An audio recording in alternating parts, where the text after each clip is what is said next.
Hello बच्चों, let us read the question. Find the equivalent capacitance between point P and Q of the combination of the capacitors as shown in the figure. तो question के अंदर हमें एक system दिया हुआ है, system of capacitors of 5 capacitors, and we need to find out the equivalent capacitor between P and Q. तो सबसे पहले हम की कॉन्सेप्ट समझ लेते हैं. की कॉन्सेप्ट के अंदर हमें समझना होगा Wheatstone bridge. Wheatstone bridge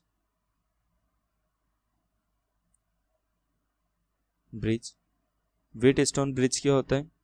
let us suppose this is point A, this is point P, this is point C and this is point D. हमें 4 कैपेसिटर दिए हुए हैं.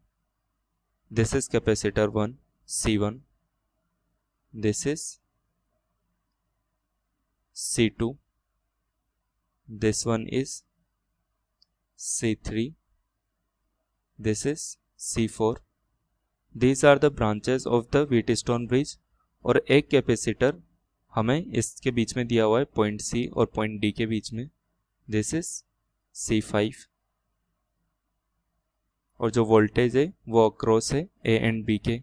तो यहाँ पर हमें एक चीज़ नोटिस करने की ज़रूरत है. If C1 upon C2 is equal to C3 by C4, in such case no current will pass and no charge will store across C5 capacitor.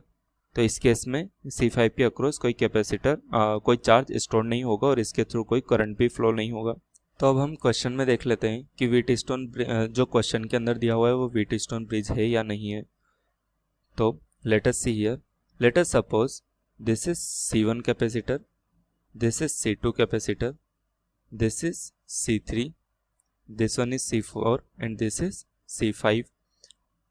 This is point, this point is P, this is Q, and let us suppose this is A and this is B. Now let us see if C1 upon C2 is equal to C3 upon C4. अगर ये possible होता है, अगर ये equation follow होती है, तो we can say that no charge will store across 100 microfarad capacitor that is C5, और इसे हम नेग्लेक्ट कर सकते हैं और इस ब्रांच को हम हटा सकते हैं.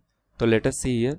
C1 हमें दिया हुआ है 4 माइक्रोफेरेड अपॉन C2 की वैल्यू कितनी हुई है? ये दी हुई है 2 microfarad is equal to C3 की वैल्यू कितनी हुई है? C3 को दिया हुआ है 12 माइक्रोफेरेड अपॉन C4 दिया हुआ है 6 माइक्रोफेरेड. तो हम यहाँ पर देखते हैं जो ये रेशो निकल कर आता है वो निकल कर आता है हाफ, जो कि दोनों में सेम है. तो हम कह सकते हैं कि हम इस C5 को नेग्लेक्ट कर सकते हैं. सो फाइनली जो इक्विवेलेंट सर्किट बनकर आएगा हमारा नेक्स्ट वो होगा this is point P.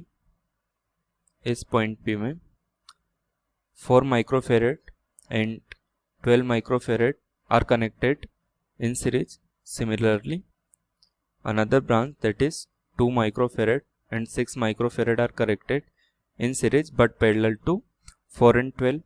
This is point Q, this is point Q and this is point P. Now let us solve. Series combination के लिए हम क्या फॉर्मूला यूज करते हैं? सीरीज कॉम्बिनेशन के लिए हम C इक्विवेलेंट लिखते हैं C1 into C2 upon C1 plus C2, और पैरेलल कॉम्बिनेशन के लिए हम C इक्विवेलेंट लिखते हैं C1 प्लस C2. तो सबसे पहले हम सीरीज कॉम्बिनेशन करेंगे सेपरेटली. तो सबसे पहले 4 एंड 12 जो कि सीरीज कॉम्बिनेशन में, similarly 2 and 6 are also in series combination. तो इनको सोल्व करेंगे तो हमारा ये निकल कर आता है this is point P, this is point Q. तो ये जो इक्विवेलेंट होगा वो होगा 4 into 12 upon 4 plus 12 is equal to 3 microfarad. Similarly दूसरी ब्रांच का हम कैलकुलेट कर सकते हैं इक्विवेलेंट, दैट इज 2 एंड 6. तो 2 एंड 6 को हम लिखेंगे, ये हो जाएगा 2 इंटू 6 अपॉन 2 प्लस 6, जो निकल कर आएगा हमारा 1.5 माइक्रोफेरेड अब 1.5 माइक्रोफेरेड एंड 3 माइक्रोफेरेड दोनों पैरेलल में कनेक्टेड है। सो फाइनली इक्विवेलेंट सर्किट जो होगा हमारा वो होगा C equivalent, this is point P, this is point Q, and C equivalent can be written as 3 plus 1.5 microfarad, that is nothing but 4.5 microfarad। यह हमारा C equivalent हो गया जो हमें कैलकुलेट करना था। C equivalent of the combination। तो हम अपना फाइनल आंसर लिख सकते हैं। फाइनल आंसर लिख सकते हैं capacitance between point P and Q, capacitance between point P and Q is equal to 4.5 microfarad. Thank you so much.